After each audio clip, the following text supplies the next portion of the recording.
Assalamu alaikum and welcome to Perspective. We'll be talking about a lot that is being said at this time about the protests coming up as far as PTI is concerned.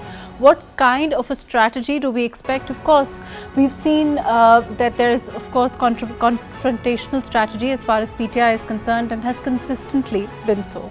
Is there likely to be a change in that? We'll be talking about that, and whether, of course, we've seen a reduction in the presence in the National Assembly also, but overall, whether regrouping, there's a chance of that, and whether there's chance of evaluation in the party's response and in the party's future planning. We'll be talking about all of that today. I have with me Dr. Sharmila Faruqi, who is an M&A with PMLN. Thank you for joining us, with PPP, my apologies. Thank you for joining us today. Zahid Gishkori, who's a senior journalist, thank you for being with us today. Barrister Safi Ghauri, who's a political analyst, thank you for joining us today. I'm going to start with Dr. Sharmila. Dr. Sharmila, can you hear me? Yes, I can hear you. Ji, Dr. Sharmila, of course, if we look at the past and not too long ago, we know that there's always been a confrontational approach as far as PTI as a political party is concerned. In the wake of the recent events, as we are looking at them, we're also looking at the result of the May 9th riots. Do you think that there's a chance that there can be a change in that strategy, or there's likely to be perhaps a more a less confrontational approach, and a kind of a working relationship can exist between the government and this opposition, whatever is left of it? Thank you, Mahrukh.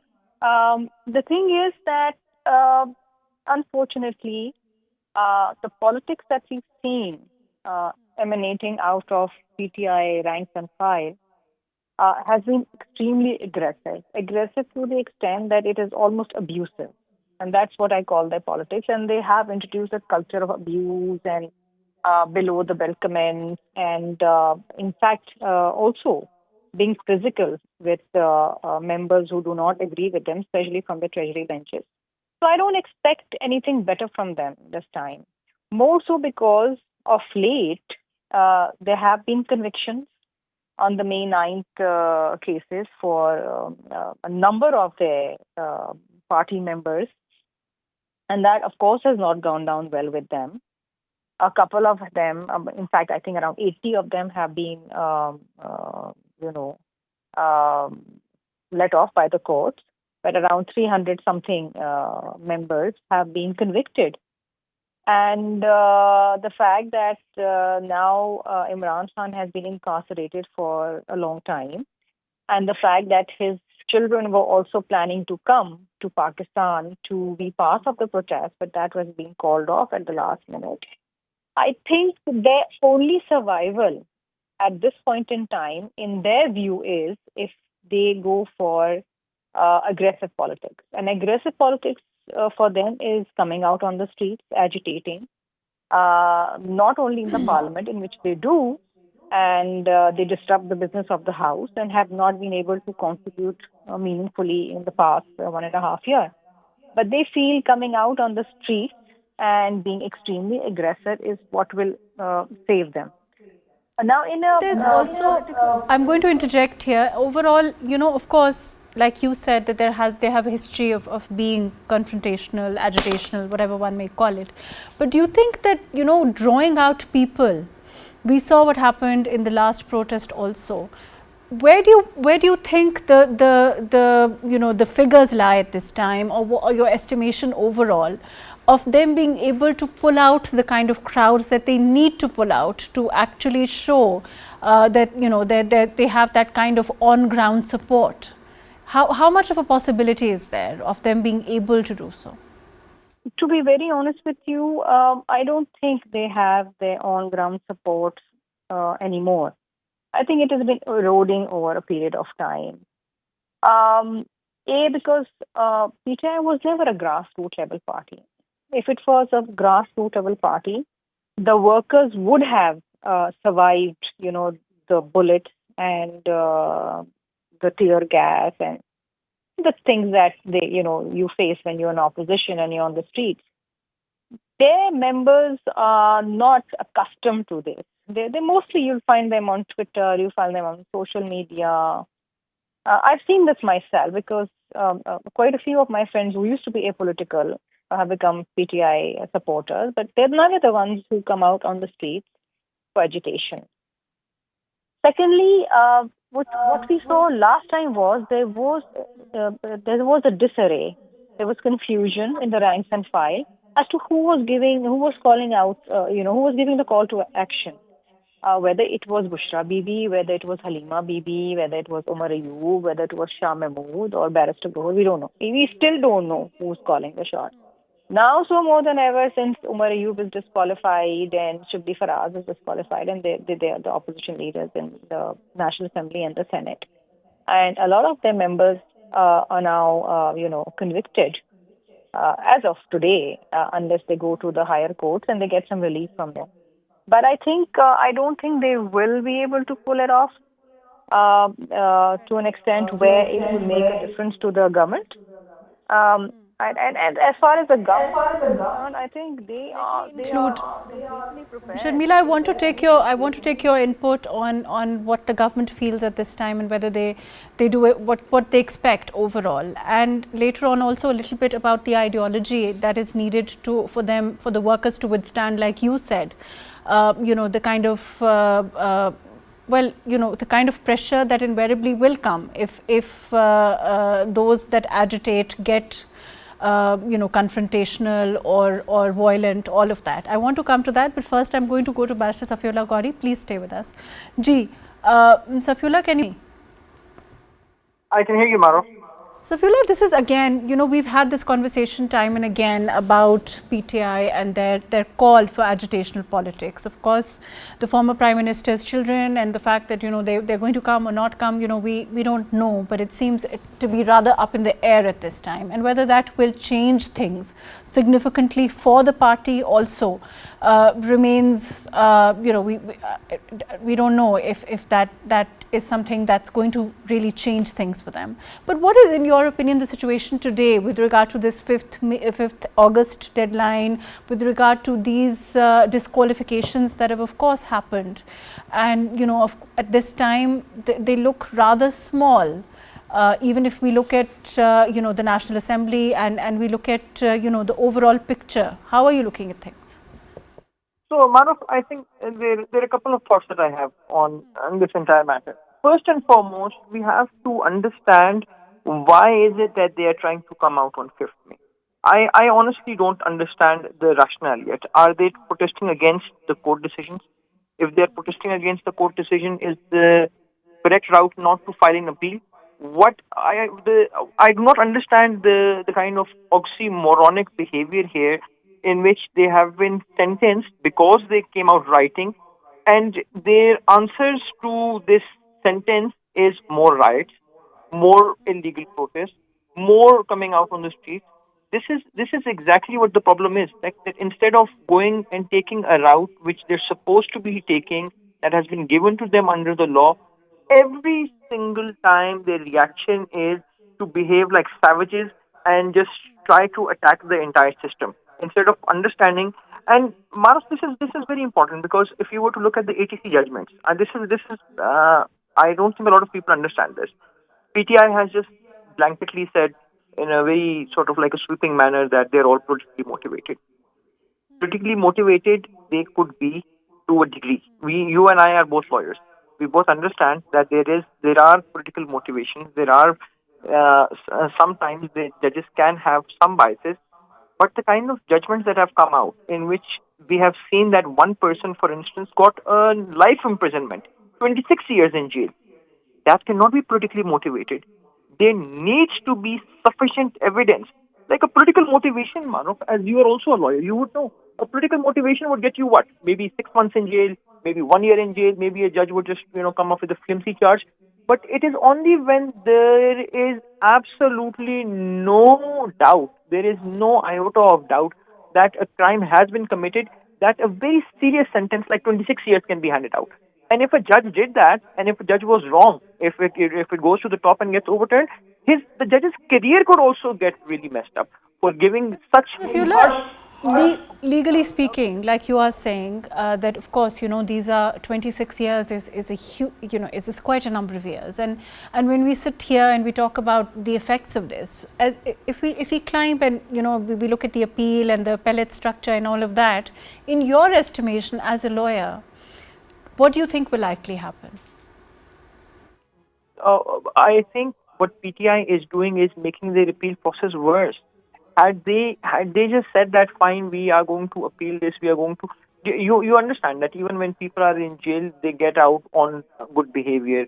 The party in this case is being indicted for rioting. The party is being indicted for actively conspiring against the state of Pakistan. What is it doing instead? Instead of trying to convince people that no, it is a law-abiding party, it is choosing to go the exact opposite route by saying that no, we are not going to accept any judgment by the court, that all of these judgments were based not on evidence but on political motivation. And Mahrukh, I want to say one more thing. Whilst I'm here on your show, and as you very well know, that I'm in Brazil. Now, there is something very interesting happening internationally, which I feel the audience of Pakistan need to understand. Trump has recently imposed the highest tariffs of any country on Brazil, which is 50%. The reason why he has done so is because the former convicted Prime Minister of Brazil, Jair Bolsonaro, is in jail right now. And his children are in the US, and they are trying to court the White House, trying to convince the White House that they should get their convicted father out. Their father, who is a corrupt man, their father, who is extremely pro-Israel, and this Zionist lobby is being deployed in Washington to put pressure on Brazil. It's very interesting that almost the same thing is happening in Pakistan, where we have, for a fact, the Goldsmith family, which has ties to the Zionist lobbies, publicly declared, by the way. Like they've shown open support for Israel. Their children are now meeting the who's who in Washington. They are meeting the heads of APAC. They're meeting the main drivers of the American Israeli lobby, and they are pushing for the release of their father. And in both cases, there is a difference. This is the difference that I want to point out. The Brazilian Chief Justice spoke out against it, and he said that they will not be strong-armed by any foreign nation who will try to tell them what to do, and they will not take any foreign influence. They noticed it, and they publicly went out against Bolsonaro's sons.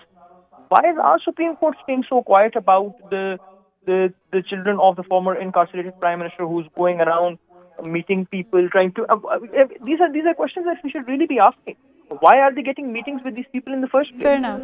Fair enough. Let me come back to you. I'm going to go to Zahid Gishkori sahab. Zahid sahab, can you hear me?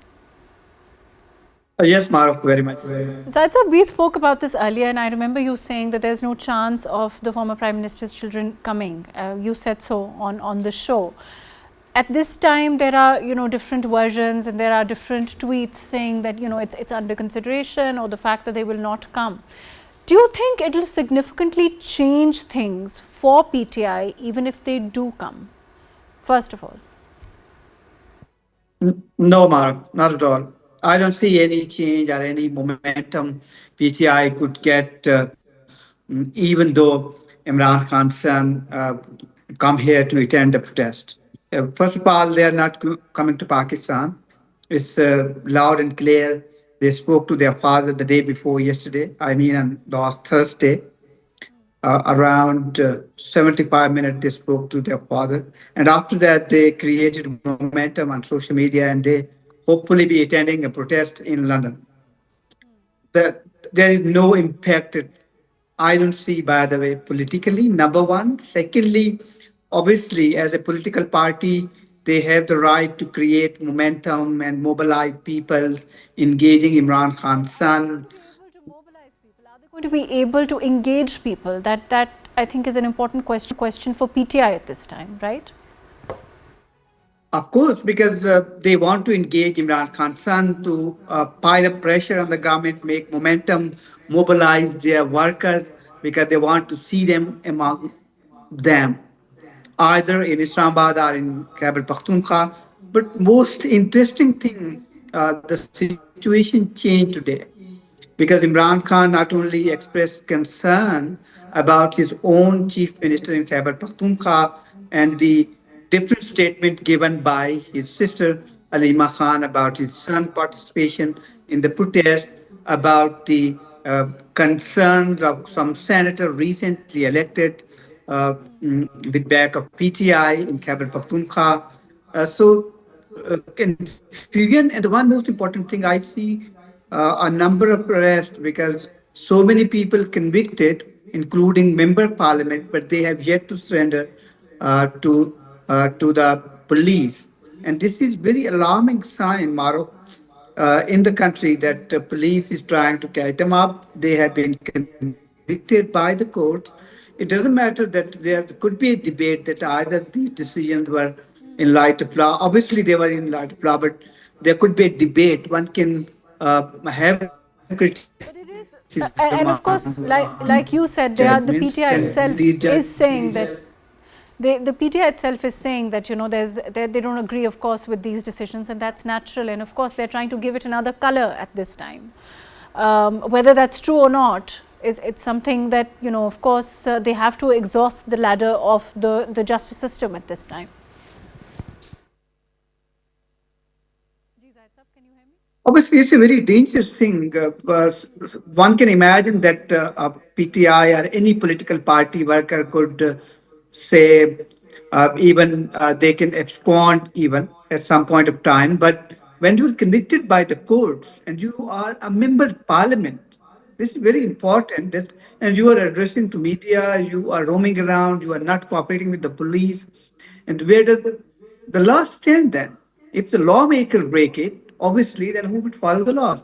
So this is very alarming situation, and I see in the coming 48 hours, police would try to catch them up. Number one. Secondly, they should voluntarily and as a political leaders, even elected member of parliament, they should surrender to the police because they should go to the court for their review petitions, courts for the bail. Even they could get a relief from high court.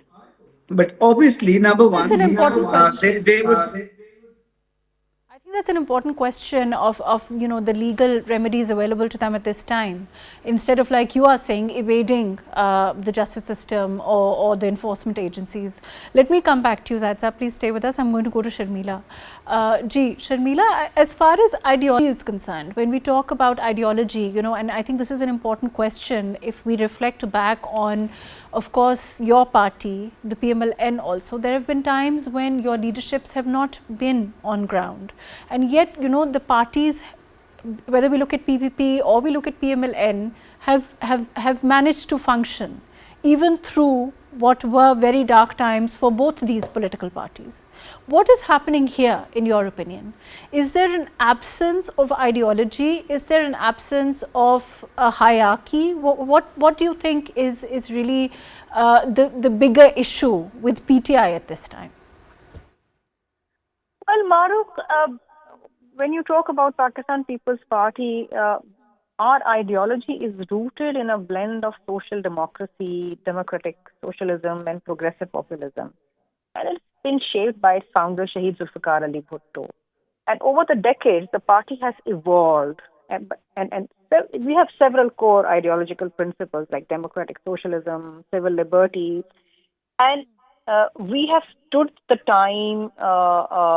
We have actively participated against dictatorism in Pakistan, and our workers and our leaders have sacrificed their lives. This is the ultimate sacrifice. We believe in a strong federal system, but we believe in provincial autonomy also. And over a period of time, the workers of Pakistan People's Party have seen People's Party delivering. Their leaders sacrificing their lives for its workers, for democracy in Pakistan. Here, when you talk about PTI, I was pleasantly surprised that Imran Khan would be calling his son to Pakistan to participate in the agitation.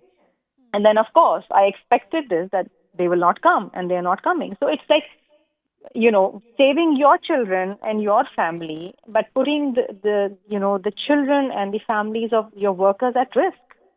So this is not how parties evolve. This is not, when you look at your leadership and you see that Bilawal has agitated. Even Asifa was with us on the long march.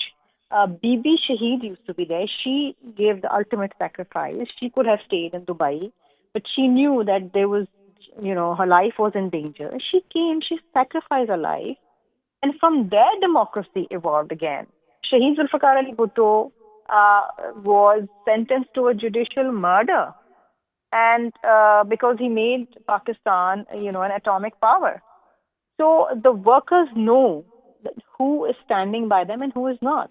And to be very honest with you, I've never really understood the dynamics of PTI because their core members have been sidelined. Even while they were in the government, the core members were sidelined, forgotten, and other electables from PMLN and People's Party were given space and given positions. This is not how you are going to collectively ensure that your on ground credibility stays intact. So there have been a lot of issues here, and then Imran Khan.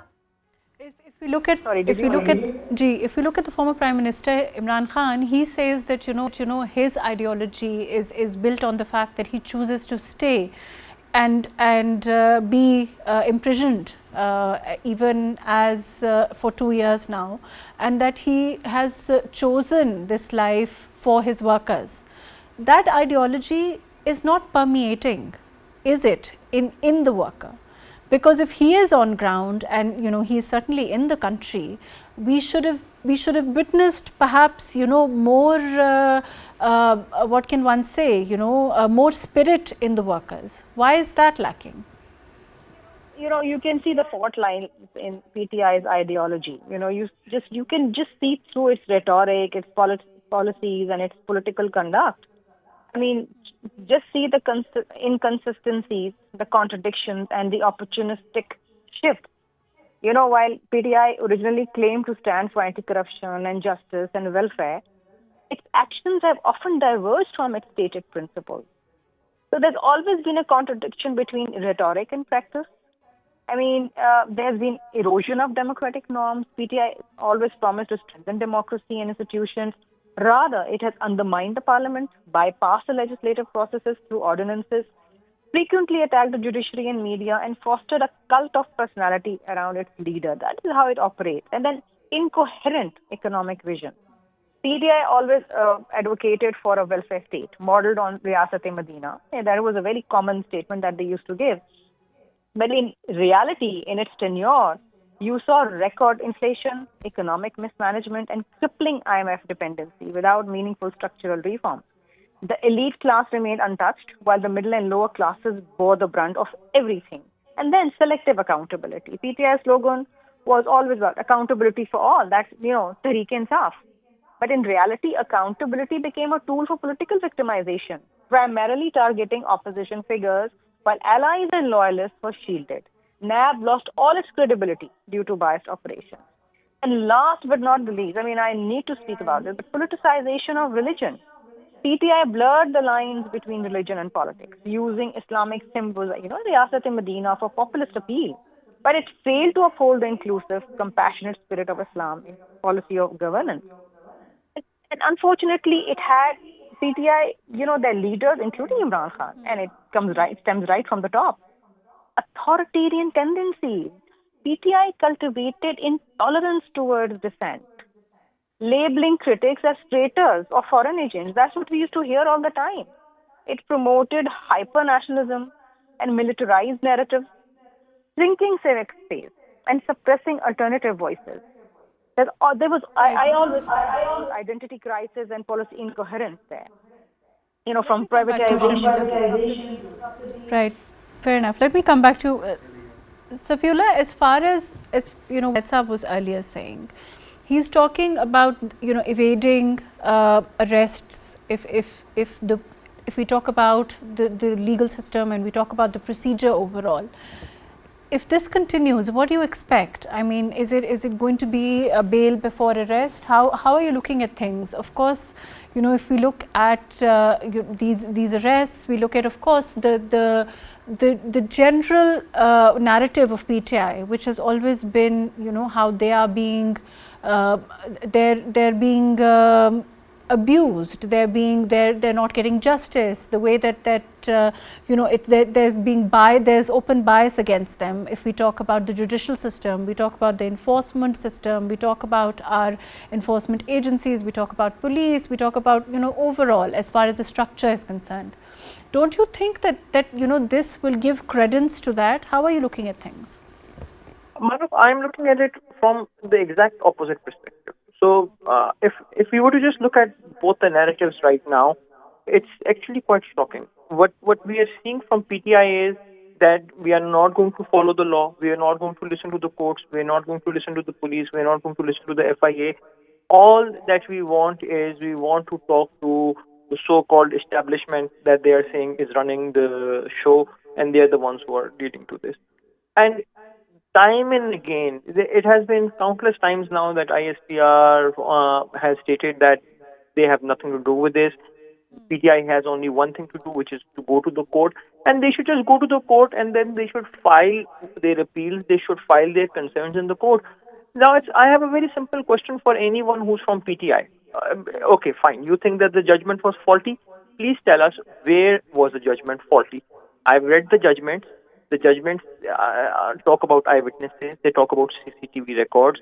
They talk about how Imran Khan refused to cooperate, how Imran Khan refused to give voice samples just so that, you know, his voice could be matched with all the orders that he was giving. Why did he refuse to give evidence? It's a very simple question. Why is it that when it comes to the court of law, PTI does not want to go into the stand and just give evidence, or for that matter, cross-examine the people who are giving evidence? Once you read the judgment, it becomes very obvious that PTI is not participating in the trial. They are consistently trying to evade it. And for instance, for instance, the Lahore May 9th case, there was one person who did come before the court, and he did give evidence, and he said that he was not in Lahore. He was in fact in Multan at that point of time. His name is Shah Mahmood Qureshi, and he was acquitted. So it's a very simple thing. If you can show evidence, he showed evidence that he had tickets, he was flying, he presented that before the court accepted it. So why is it that the rest of the people who are saying that they were not a party to May 9, that they are against May 9, well, why not just come and show that you were not a part of the whole process, that you were not trying to attack the government functionaries, you were not trying to cause... Safiullah, there's also that cult of, and I think Sharmila used that word, and we've, of course, you know, that's associated with the PTI. Those ardent followers, that cult, and we've spoken about this before. What have we been able to dent that follower of PTI, in your opinion? I'm not sure, Mahrukh, because these kind of people, the ones that we're talking about, this is the same thing that we see across the border in India, the Bhakts, the Hindutva Bhakts, we see this in the Magas here in the US, and in the various places where we see various forms. The whole idea of a cult is that the cult behaves in a very irrational manner. And the PTI cult was a mixture of religious cult mixed with politics. This whole idea of there being piri fakiri, them you know, doing prostrations before graves and stuff like that. There was a lot getting involved, to be honest. And I have had the unfortunate experience of actually sitting with a lot of these people who, and this I'm not joking when I say this, but some very senior, some very literate people have said things like Imran Khan has been chosen by God, and God is directly guiding Imran Khan, and he's involved. And Imran Khan himself also says the same thing. So I'll give you an example. By the way, this is just to give you an example. When the same fate was met with Nawaz Sharif, when judgments came out against Nawaz Sharif and Imran Khan was in swap, Imran Khan at that point of time said that, you know, they have been convicted here on earth, and that he knows that they have also been convicted in the hereafter. So basically he's pretending to be God, telling people that even in the hereafter God, he knows what decision God has taken for Nawaz Sharif and all. And people were cheering him on. People believed it. People did not think that was blasphemic.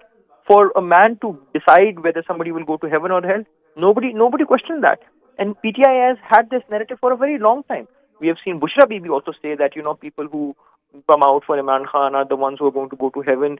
So do you understand? Like, the point is that we have a huge overlay of religious beliefs where people have sort of ended up attaching spiritual value to PTI. Right. Let me come back to you, Safiullah, on that. Zaid Saab, there's also, you were earlier saying, isn't it, I mean, if the ideology of PTI, whether those people, their worker, or those that follow the former Prime Minister or his party come out August 5th or not, if their ideology is with him, if their vote is with him, shouldn't the government still be concerned? And I'll go and ask Sharmila the same, but what is your estimation of this overall?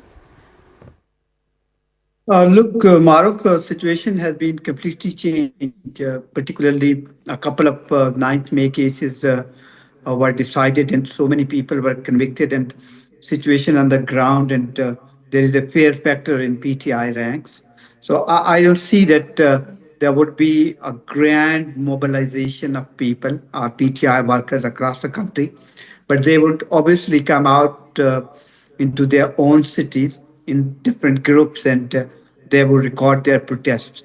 But in a unilateral response, I don't see that the government would be shaken up, or there would be a huge pressure on the government how to handle the situation. Because today, as of now, you and I sitting in Islamabad, I don't see any change or any containers or anything, any roadblock that we could create fear that PTI workers are coming and they trade in Islamabad. It's not like that. And it's categorically, situation has been changed now. There is a fear factor, and people would not take law into the hand now. Soon after 9th May situation occurred, and particularly the fear of November 26th is also part of it. So number one, I don't see that there would be a big protest or any unilateral response of any big gathering of even 10,000 people at one Right. spot. Then what is Even behind? What is behind August 5th in your opinion? What is the thought process behind it? If they, I'm sure they're also aware they're not going to be able to mobilize on a large scale. Then what is, in your opinion, the thought behind this movement or this protest? Absolutely, they want to keep their worker into a mobilizations. They want to be relevant, and obviously the political opposition parties particularly announced their strategy and plan yesterday, and I have seen their demand that many more demands were very rational, and the government should also consider their demand that they sit together on a negotiation table, and they can Negotiate find on. out the way out. But Zaid Saab, what do they want to negotiate on? On the judicial system? I mean, what will be the TORs in your opinion? Well, the problem with PTI exists, and I don't see that somebody would address it, even though until unless Imran Khan comes out of jail, that there is always a negotiation and a political solution to this all mess created by PTI by itself. Obviously, it is not a matter which would be settled down into the courts. This matter would be settled down on a negotiation table, either in the parliament or it's out of parliament. And they should engage the government on certain point of view. And even though they got convictions, they can plead their cases into different courts, and obviously they would get the justice. I'm sure that if they don't want to do this, they want to resolve it on the street, and they failed in the past 3 years. And this is exactly what we have seen.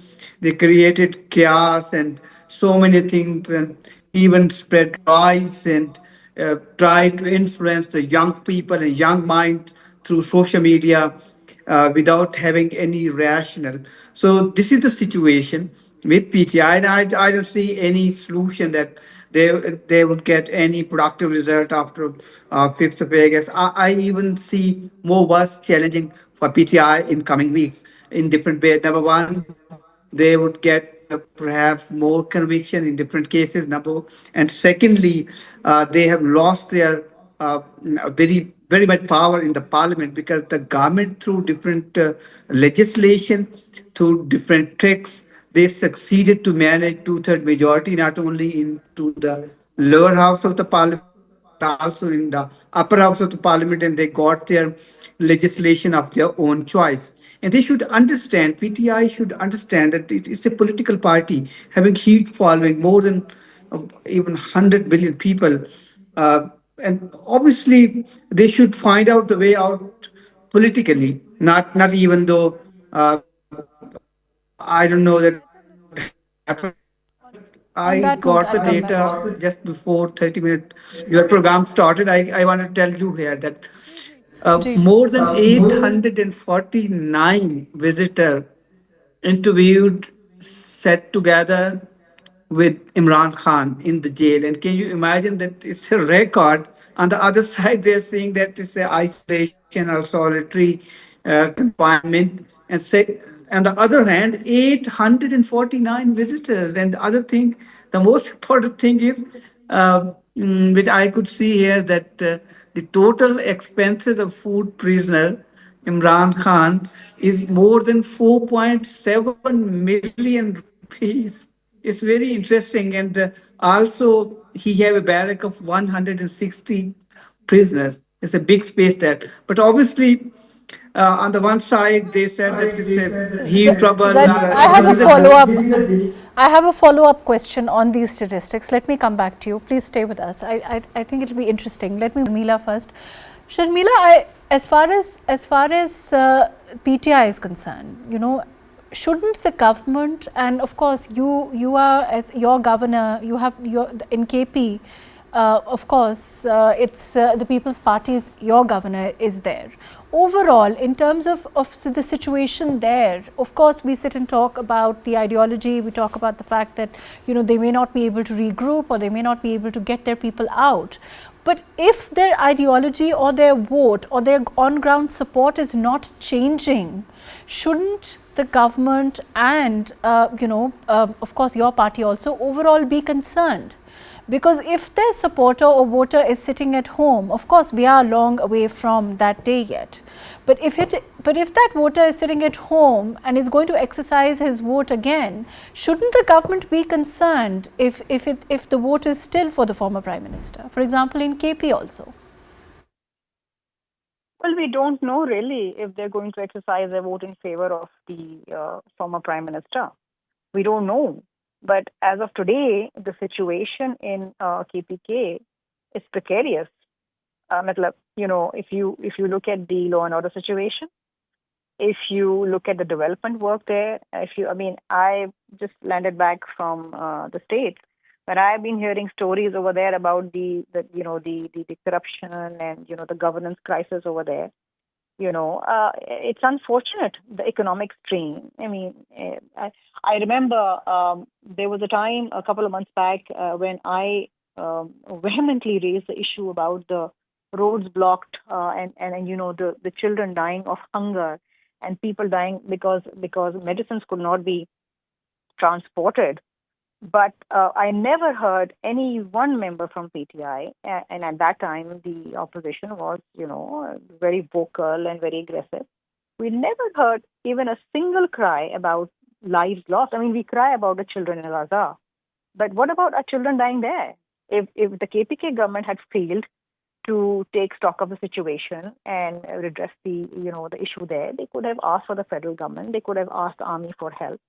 But unfortunately, it's been such an unfortunate situation, and the incumbent chief minister is forever threatening the federal government, but actually not, doing his duty, what he should be doing in KPK. That is primarily looking after its people. There are serious issues there. If you talk about extremism or terrorism, fine. We understand that you probably need the federal government's help in that. But otherwise, the local issues are very severe. People have been agitating against it, against the provincial government. So, that they need to look into this. I mean, people are not blind that they're going to keep on voting for the same people again and again when they fail to deliver their promises. Fair enough. Zaid Saab, earlier on you were mentioning, before I go to Safiullah, over, as far as 849, you said people had with the former Prime Minister. The narrative that is being put forward by PTI is that these people want, that the government wants to give the former Prime Minister an NRO and that he is refusing. What do you say to that?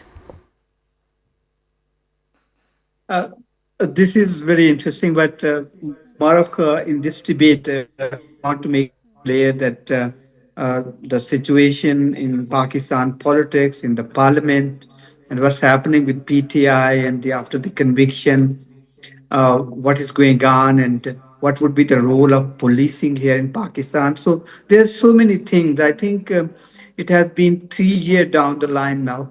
The leading opposition political party should reconsider its priorities, and they should try to get the solution out through courts, because they should understand that once they are part of parliament, we should find the solution within the parliament, convince the government, sit on the table.